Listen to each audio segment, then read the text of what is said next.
As if they don't have too much on their plates. The Kings of Combat Sports Podcast, John and Wade. They'll talk about the things they did that day. They'll analyze the work of Vince and Triple H. Review-A-SMACKDOwn. Review-A-SMACKDOwn. Review-A-SMACKDOwn. Review-A-SMACKDOwn. Review-A-SMACKDOwn. Review-A-SMACKDOwn. Review-A-SMACKDOwn. Hello and welcome to Review-A-SMACKDOwn.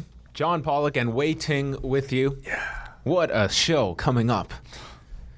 It's not every week that we get to venture to North Little Rock, Arkansas.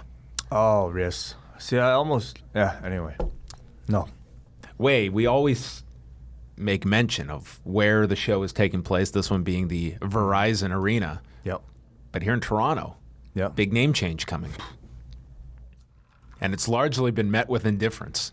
The Air Canada Centre will be no longer July 1st of 2018 as it gives way to the Scotiabank Arena. Well, I don't know how excited anybody can get whenever a building is named after a bank. As opposed to an airline. Yeah. The outrage comes when it's something non-corporate being replaced with a corporate name. Yeah. Once you're starting with the foundation of Air Canada Centre, moving to the Scotiabank, is this a lateral move? I would say Somewhat yes. lateral. I mean, you can argue maybe a bank is a bit more, I don't know. You know what I like? I like being able to abbreviate things. Yeah? We're going to the ACC. Yeah. I'm not going to say, hey, Wai, where's the event tonight? Oh, John, it's at the SA. It's at the SA. Yeah. No, that's... We're going to call it the ACC for at least 8 more years. No, and it will slowly move away. I still call the Sky Dome that. Yeah, I think it's more about the inconvenience than anything. What can you do? If you had the money, wouldn't you buy that thing? There's been lots of debate of like really how much value is there in these naming rights because they're astronomical. What it costs. If you have a bank, you have a lot of money to spend. When you're a Scotiabank, I guess so. They've named many things, but I like little mom and pop shops like Verizon, such as this show of SmackDown taking place from, startups. As long as the Ted Reeve Arena never becomes the Scotiabank Ted Reeve Arena, I think we'll be all right. Yes, Ted Reeve, a legendary name to Ring of Honor fans. All right, let us get into our SmackDown review. Will it be followed by a 205 Live review? We'll see. Oh, wow. Intrigue. The Singh brothers came out to introduce Jinder Mahal at the start of the show, and he comes out. They talk about the main event tag that has been made for tonight with Jinder Mahal and Rusev against Randy Orton and Shinsuke Nakamura. Jinder calls the fans jingoistic naysayers, and then Samir interrupts and says that both him and Sunil failed him last week after losing the handicap match to Nakamura, and they want to apologize to all of Asia, the 1.3 billion people in India, their family, and to Jinder as well. There's noticeable reference to them representing Asia instead of just India on this particular episode. And I wonder if it was designed, as a dig against Nakamura. I guess Jinder may be claiming to be the true representative of Asia. I'm not really sure. Do you think Asia was upset with Nakamura's big victory last week? Who are they apologizing to? I'm sure Asia was perfectly fine with the outcome last week. Yeah, they're heels. Wow. Okay. But instead, it just really just elicited chants of USA at any mention of Asia. Down with Asia. Yes. So Sunil adds that they embarrassed Jinder due to their lack of skills against Nakamura, and they vow that Nakamura will never touch Jinder Mahal ever again. And the crowd is chanting USA. And Sunil states that here in front of the entire public, they are going to get down on their knees and kiss Jinder's feet. And this audience was going crazy for this as they got down onto their knees and they were about to kiss his leather boot. Right, yeah. It's hardly the worst thing that has been kissed on this program in its history. Right, but I mean, Isn't it a reference to an Indian cultural thing, like something to do with feet? That is a sign of what? Like humility. Well, I'm sure that crosses into many cultures. But I mean, Yeah, I don't know. I'm not Indian, so please inform me because I'm kind of curious. But here it was used for heat. It was. Yeah, it got a lot of heat. You got that stuff, that foot stuff in your culture. Yeah, people are gonna hate that. Let's use it. They are saved by Shinsuke Nakamura's entrance. I don't know why Shinsuke broke this up. Oh, I don't know. He stopped them from having to kiss Jinder's feet. So Shinsuke comes out. Nakamura moves the Sings away and then immediately attacks Jinder Mahal. So promise broken. The Sings grabbed him by the legs and Mahal nailed him, and they held him down until Randy Orton came out to help Nakamura. Rusev is out, drops Orton with a boot, and then Jinder hits the Koloss to Nakamura as the heels stand tall, and we will have our tag match later in the evening. They also announced next week in Sioux Falls, South Dakota, Shinsuke Nakamura will take on Randy Orton in a number one contenders match for a future title opportunity. And this match, this was promoted more than tonight's main event. They pushed this so hard on Tuesday night. Next week's main event between Orton and Nakamura, which is a match I'm looking forward to seeing. I think that could be very good. The Ascension was out, and they were all set for Chad Gable and Shelton Benjamin teaming up for the first time. Benjamin and Gable not only got their own music, but a video graphic coming out. And then the crowd is chanting for Shelton. Gable hit this overhead belly-to-belly to Victor, and Gable is then thrown to the floor. They went through the crowd. Connor is looking more enormous with each passing week. Connor then runs into the corner post. A hot tag is made to Benjamin, lands an enziguri to Victor off the apron, hits a top rope clothesline. Connor makes the save, and then Gable's in and pushes Victor into the pay dirt by Shelton for the victory. Yeah. Your assessment of Gable and Benjamin's team. I mean, I think the crowd really liked Shelton, reacted really well to him on this show, and he looked good.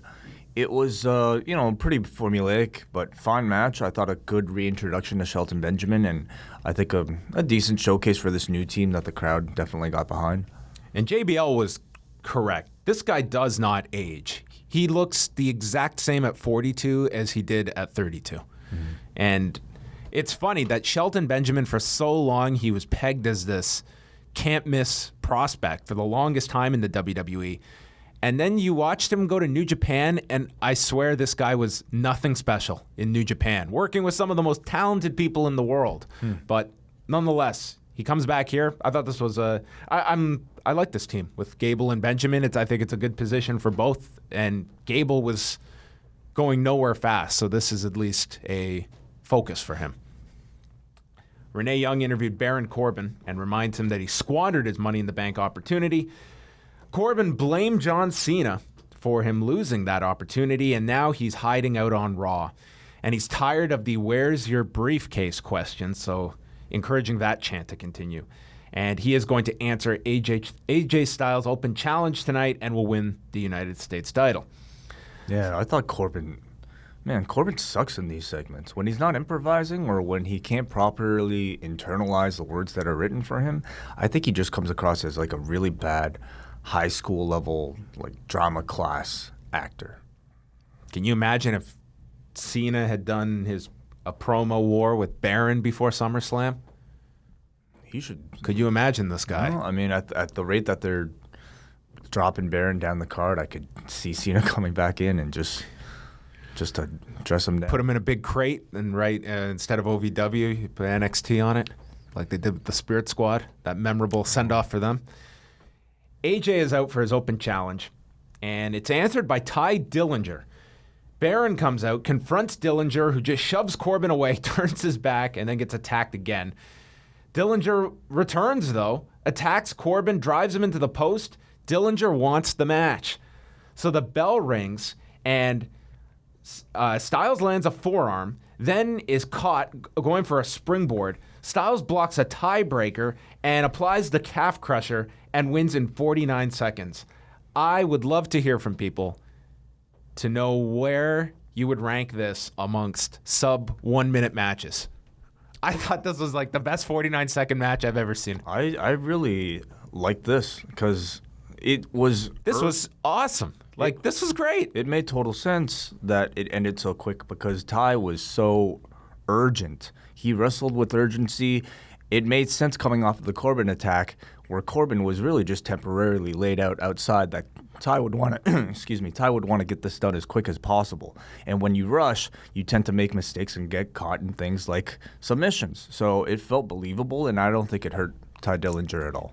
I thought this was like the best showcase of Ty Dillinger in months on SmackDown. I might go so far as to say this was the best match on SmackDown on Tuesday. I don't know about that. I thought this was great. 49 seconds. Not a whole lot of competition on this show, by the way. We had a lot of matches, a lot of very short matches on this show, save for the main event. Corbin then sent Dillinger after the match into the barricade, and Styles landed a running forearm. Corbin is just livid on the floor and kind of just looked like this fool by the end of things. Not anticipating this program going another 7 weeks or however long we are until Hell in a Cell. Well, this wasn't even the worst thing for Baron Corbin on this show. He wasn't even involved in that. Rusev is in the locker room with Jinder Mahal, and Jinder says it's a great night for their nations, working together. Rusev says tonight is all about revenge. Jinder is not his friend. We are not going to do a ride-along together, and he is coming after Jinder's title after tonight. Come back from break. Mike Kanellis and Maria are already inside of the ring, and Mike Kanellis is fodder for Bobby Roode, who gets his entrance. Roode spun around on top of him, did the glorious pose. Kanellis landed with a right hand, but Roode came back with a clothesline in the corner, a blockbuster, spine buster, and glorious DDT for the win in 2 minutes and 50 seconds. Yeah, Mike Kanellis has been away. It was revealed from Maria that he was dealing with some issues. He had been having a long-term painkiller addiction and apparently has been getting help for it, and it's been, both of them have talked about it, and it kind of coincided with Kanellis debuting in the WWE with when he was going to get treatment. So that has been obviously not brought up on the show. And thus the reason for his absence in the past See, I don't know if he was actually in rehab for a prolonged stay. I don't know what the extent of the treatment is if he was actually taken off the road as a result of that. Well, as far as like placement on the card, I mean, obviously Mike Kanellis here was really just used as somebody to help build Bobby Roode in his second week in. And maybe he's putting over the new fancy toy after he was the fancy toy for a week. Well, I don't know how fancy of a toy he was at all. And I could definitely see there being a bit of trepidation with giving him a big storyline when he's coming back from something like that. Not to say he won't get it in the future, but I feel like he, too, is probably in a place where he has to prove himself right now that he can handle, a regular schedule. I think Bobby Roode here looks to be established as a permanent babyface, at least right now. But I do expect a heel turn coming pretty quickly because if maybe the thinking is that this entrance is so over that it'll get cheered no matter what. Maybe they want to just ride this out, wear this out a little bit before doing the heel turn. Because the character, when you look at him walk out, he's still the same smug guy. He hasn't really, completely planted his flag and said, hey, I'm a bad guy. But I feel like it's coming because he hasn't been, too much of a good guy either. Why fight the crowd at this point when it's just... To what end? It's just the introductory phase for Bobby Roode at this time. And I think the turn will be more impactful. You can come, or he can just slowly evolve into that more and more once he gets more mic time and establish the character more on SmackDown. Aiden English is in the ring doing his opening song and is interrupted by Kevin Owens, who says none of these unrefined hillbillies can appreciate his talent and asks him to vacate the ring so he can get to important business. And Aiden agrees that he's not all that important and left. And apparently just took a ringside seat for this whole segment. Yeah. Owen says that he had to pick the referee last week, but he did not pick Shane McMahon, who ended up becoming the referee, and they recapped Corbin walking out of the match last week with AJ. He brings up it was 1 year ago today that he won the Universal title and stands here today without his United States title because Shane has screwed him twice. This never would have happened on Raw under Stephanie McMahon. And this is Shane's playground and calls him an egomaniac. I like the tie-in of Owens stating that like this kind of thing would never happen on Raw, while in the same breath referencing how he won the Universal title, which was via pedigree. Right. He calls Shane an egomaniac, and this prompts Shane to come out. Owens says that Shane is taking the spotlight away from actual talent, and Shane says he picked Baron Corbin, and he was biased. And then Corbin walked out of the match, an important match that needed a referee. So he tells Owens to stop complaining, and Aiden English needs to get back into the ring because he has a match next with Sami Zayn. And Aiden English does what he is told. That's what we've learned. And he gets into the ring, and Owens goes to join the commentary team for this match. Sami Zayn, returning from the dead, he hit a Tope Con Hero, and then Owens is complaining about all the referees in this company not being able to do their job. So he's going to go, and he's going to referee. So he takes off the referee's shirt and puts it on himself. Owens says he's now the referee. English nails Zayn, and then Owens hits a pop-up powerbomb to Sami Zayn and fast counts, giving Aiden English the win in 2:14. And we got to hear Aiden English's theme song. This weird music came on the loudspeakers, and we realized Aiden English does have a theme song. I actually quite enjoyed this whole thing up until the moment when the bell ringer actually rung the bell. The announcer announced the winner. So now at this point, you're establishing that anybody can just go into the ring, steal the referee's shirt, and the outcome is legal and recognized in these fictitious record books. It made no sense. It's not even like Owens threatened the bell ringer or the announcer or anything. He just did it. He counted, and the guy in the truck played the music. It was rather silly. So why was the bell not rung when he hit the pop-up powerbomb? Can I do a run-in now? As long as I get that, wrestle away that shirt from the referee, I can attack the opponent. That's what my issue was with the segment. I thought everything was fine, but obviously I think to keep the realism, they should have they shouldn't. None of the actual officials around ringside should have played along. But thankfully, you had to have Shane come here to save the day afterwards. Maybe we're going to have a referee match between Shane McMahon and Kevin Owens, where they each are referees for their own matches throughout the night, and then they will be graded upon their performance at the end. Well, there have been stupider ideas. So after the break, Renee is with Shane. Shane says the match doesn't count, and it will be stricken from the record book. Owens has taken off and left the building. Are you still into this feud? Definitely. Yeah, I really am. I think Shane actually did pretty well here. Like, I'm surprised that the crowd is taking to him so much. I actually shouldn't be surprised anymore because he's been quite successful since he's come back as a babyface. And I think Owens is a great villain. And I think the two of them are going to have a pretty interesting match. I just hope it's not a Hell in a Cell match. Me neither, because I don't think Shane can top. The last match wasn't really all that great, save for the dive, and I don't want to see Shane dive again. So if it's another type of brawl, I'm all for it. And I think the program itself is pretty decent. Dasha is with Dolph Ziggler backstage, and they say they're in Little Rock tonight, so you can expect nothing from Ziggler. He says he only has one chance to make a first impression. He's the best athlete in sports entertainment and has nothing to show for it after 10 years. He has been taken for granted. He's been an afterthought, and he is a star. He makes fun of John Cena's "You Can't See Me" sign, Elias playing a guitar, says all the different gimmicks he could have. He could drive a four-wheeler like Steve Austin. You can douse me with paint like Finn Balor because I'm a charisma vacuum. I could be a superhero like Zigman. And says his dedication and sacrifice have meant nothing. And if people want all flash and no substance, that's what they're going to get next week. Whatever. So sorry, but Little Rock doesn't deserve this, but Sioux Falls will be where this big reveal comes. I think this is just going to be prolonged for weeks and weeks. Yeah, for sure. I wonder if they're making it up as they go along, and I wonder if they actually know what Dolph is going to be, because at this point, the buildup is so huge that I don't know, they better have something good. But the way it seems, he'll probably just come out like in black tights, no entrance maybe. Whatever happened to Tom Zink? He disappeared off the face of the earth after he was the sensation of the internet from 2000 till about 2 years later. I'd love to see the Zigman versus the Z-Man. Wow, it's possible. Maybe.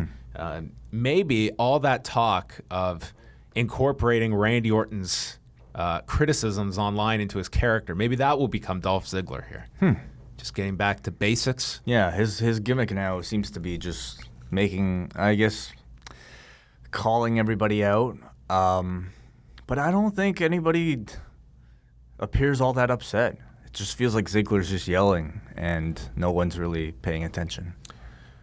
Well, that's something to sit back and await. Yeah. The Usos versus Kofi Kingston and Big E. It had been reported about Xavier Woods suffering a knee injury. So Woods came out, he had a knee brace on and a sign over his neck that read, "It's sore." So that's our update. The winning team will get to choose the stipulation for their title rematch.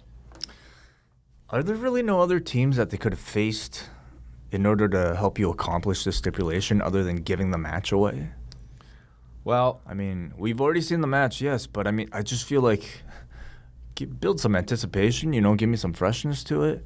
well, this was hardly kickoff level worthy.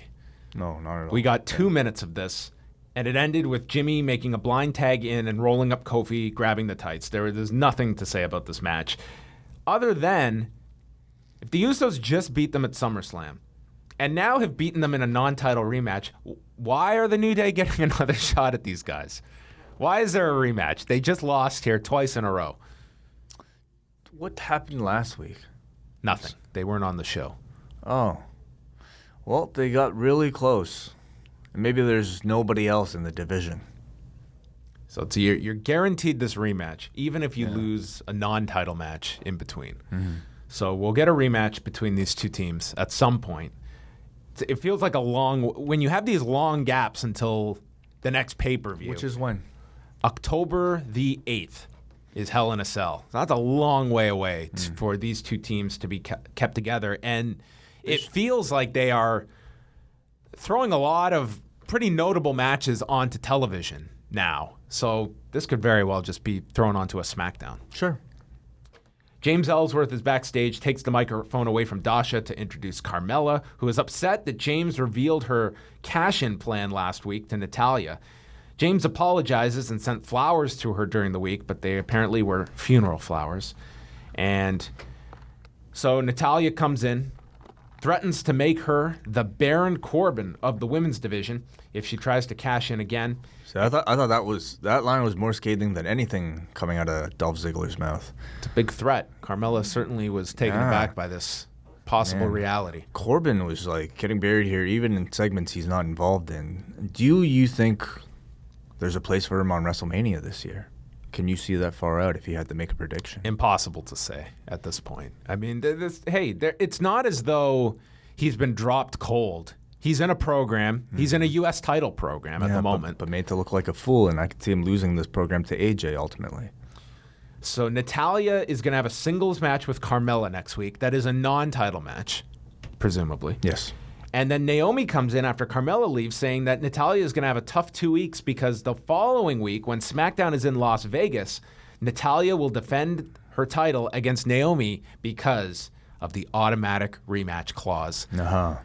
This is the head-spinning part of so many title changes, is that we did like 5 title changes at SummerSlam, and we're getting 5 rematches spread out, which if they're paced and spread out, it's something at least for television, but it's a little dizzying as well to try and keep track of all these rematches. This is what, and non-title rematches to set up stipulation rematches that one team can pick. It's a lot. They have a lot of time to fill. They do. That is accurate. And that's the same night as the finals of the Mae Young Classic at that Las Vegas SmackDown in 2 weeks. So that the finals will actually be on SmackDown, or will it be on the network right afterwards? Ah, I see. Yes. Well, it seems like not a bad idea to put that on SmackDown, in my opinion. I wonder how that would get over, because it could die, and you wouldn't want that either. If you did a segment next week highlighting and getting interviews with the 2 finalists. That's what you would need to do. And get it over. You have 2 great performers in the finals. But the way the shows roll out, you got 4 episodes today. And the other 4 are out next Monday. So by Tuesday night, everyone should be caught up. I don't know if everybody's going to be watching right on Tuesday night, but that said, no, they have the next 4 come out next week, and then it's 8 days until the finals. I see. I gotcha. Interesting. Well, they could totally do that, make it feel a bit bigger. But it feels like in 2 weeks' time. That also wouldn't screw up 205 Live that night, which I still don't know what they're going to be doing that night. So in 2 weeks' time, it seems like they're building towards a pretty big edition of SmackDown, and I could see that tag team championship match taking place on that show as well. Yep, possible. Mm-hmm. Lana's in the ring and introduces Tamina as the most dominant and feared superstar and a future champion. And Tamina took on Tina Stock. And Lana's on the microphone throughout the match, instructing Tamina to crush her. Tamina ambushes her in the corner, hits a super kick, and wins in 56 seconds. And then went to toss Tina Stock to the floor. And her knee just contorted upon landing and then rolled herself to the floor. I hope this woman was okay, because this looked as gruesome as the calf injury. Yeah. Oh, God. Well, she just fell at such a bad angle. Yeah, I hope she's all right. I think Lana, first of all, is so much better as a manager than a wrestler. I'm very happy to see her take this role. I was a little disappointed that Tamina showed up in essentially the same look. Big black leather coat. I felt like something like this deserved a big visual makeover, and we didn't get that, unfortunately. The other thing is, did we really need Lana with a live mic during the match? She's been yelling "crush" like for years now, without the need of a live microphone to help amplify her voice, and she's been totally fine. Here, it just kind of makes her a bit more annoying. Maybe that's the point. I guess they took one thing from that shark cage match of how annoying Enzo was as the babyface and said, "Hey, this is a great idea for a heel to be very annoying during the match." Yeah, but I'm not a big fan of the live mic during the match. No, the announcers were also trying to put over Tamina as being a bit more aggressive, and she was noticeably wrestling a bit more of an aggressive style. But beyond, a really nice super kick, I don't feel like Tamina in this instance showed enough of a difference between her previous self and how she is now. And the crowd certainly felt this was pretty flat. They didn't react too much to it. Then we had a pair of photographers come in, one wearing a ski mask to take her photo. If the idea was to be like paparazzi. The photographer was wearing a ski mask? One of them looked to be. Oh. I don't know. Whatever. My point is, with only 2 of them, it looked very minor league. Like, if you're going to try and get this across, like Lana has the all of this attention from all these outlets, there should have been a throng of photographers coming in. Instead of 2, it just looked like something you'd see on an indie show. Well, they're expensive photographers. They're cutting back. They only have so much of a photographer budget. Really? Those are probably 2 of their legit photographers for .com. Well, I feel you could at least get 5 or 6 people. How many did Eminem have? More than 2. Yeah. Season 2 of The Fashion Files began, featuring opening credits. And this was called Back to Basics. And Tyler Breeze showcases a table of new toys they have, headphones, which he explains how they work,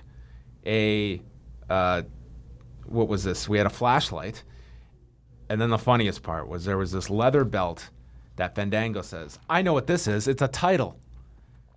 To which Tyler says, "No, that's a belt." That was the funniest line of this whole thing. It was probably the line that the most people understood. Yes. Because this company is crazy.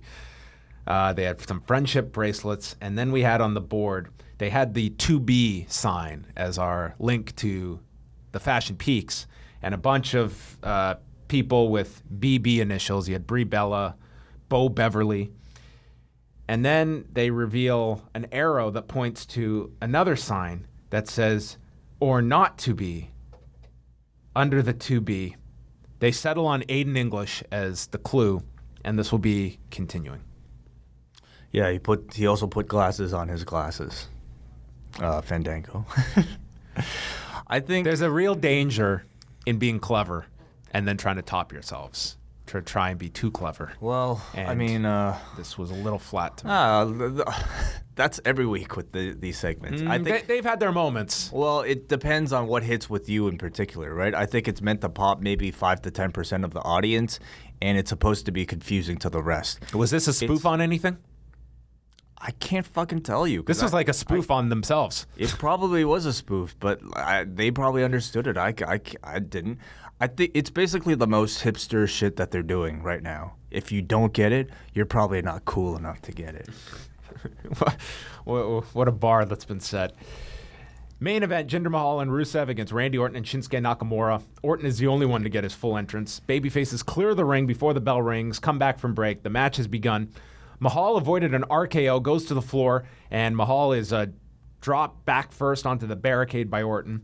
The Sings distract the referee, proving Kevin Owens' point, and they get the advantage on Randy Orton. There was a spinning heel kick by Rusev. Nakamura comes in, goes for the armbar to Rusev. Mahal makes the save, and then Orton tries for a draping DDT, and Jinder screwed this up. He couldn't keep his feet on the rope, so he fell off, and then Orton just improvised by lifting him and properly DDTing him. Rusev blocked an RKO, but then took a flying knee from Nakamura off the second turnbuckle and the Kinshasa, and Nakamura pins Rusev. 7 minutes, 37 seconds. Afterwards, they were pushing the Orton-Nakamura singles match very hard for next week. They're standing in the ring. Orton smiles, which you know is insincere, and hit Nakamura with an RKO to end the show. Mm-hmm. I thought Randy in the post-match was brilliant. You know, everything from the stare at Nakamura to the RKO, really out of nowhere, that he nails every single time. I thought the post-match was totally perfect. The match itself was just, you know, another the WWE-style tag team match. That was just as formulaic as almost every other match that you've seen. It was fine. The finish was good, but, like, I really have very little reason to sit through the matches. Like, I just feel like going straight to the finishes most of the time, because the matches themselves, they're not that creative. It's the same formula every match. So, whatever. But the post-match was good. So, yeah, this was a SmackDown that I felt, I'm going to say it. The 49-second match was the best match on SmackDown between AJ and Ty Dillinger, which I don't know if that's high praise for the show. This was more or less setting up stuff for the next week. 2 weeks, really. It feels like they're in the building stages for a lot of people. I mean, that includes Bobby Roode, that includes, you know, the Shelton Benjamin and Tamina, and also Dolph Ziggler that's kind of waiting. So, I mean, none of it. I thought this show was largely skippable. You know, it didn't really have any segments that I think are deserving of that much, I don't know, conversation coming out of it. It was just kind of a placeholder show, in my opinion. All right, well, that was it. That was SmackDown for Tuesday night. If you missed it, don't worry. Next week, they will be in Sioux Falls, the home of Shayna Baszler. Oh, is that right? She should be on the show next week. But is that too soon, though? Because Why? Because the shows will have only come out on the Monday. Well, I think if your audience is watching it, you've given them I don't 2 days to watch it. I don't disagree with you. I feel like they could have a number of the competitors come out and talk. You want to about promote the finals in some form or fashion. I would think that they are going to push it. I wouldn't want to wait till the Raw the night before to push the finals. That's if they decide to put it on the TV show, right? The finals. Which well, I'm not. They still have to will. promote it even if it's on the network. I think they'll do something. But they haven't done any of that. Like, they haven't had anything beyond the like the commercials in between the shows. Yeah, I mean, this was the first round. So how much are you? Even the Cruiserweight Classics, they really didn't do anything. No, they kind of were hands off with it. We shall see. Yeah. Did you watch any of the Mae Young Classic? I've watched all of them. Oh, you have? Okay. Actually, yes. So you know what? Maybe we will discuss all that and maybe even a little bit of 205 Live in the downloadable version of this show. Man, you and I do such a better job than they do on their regular shows to push you to the network. That's a great idea. Network, yeah. So go to the downloadable version of Review of SmackDown up at liveaudiowrestling.com or on iTunes, and you don't know what we're going to be chatting about, but we are all out of time here. We're not going to chat about butts, are we? You know what? We will, because Toni Storm incorporated she does. the reverse hip attacks and used it prominently in her match. All right. So we can chat about that. We will talk about butts on the downloadable version of Review-A-SMACKDOwn. We cannot lie. Right. Goodbye. Review-A-SMACKDOwn.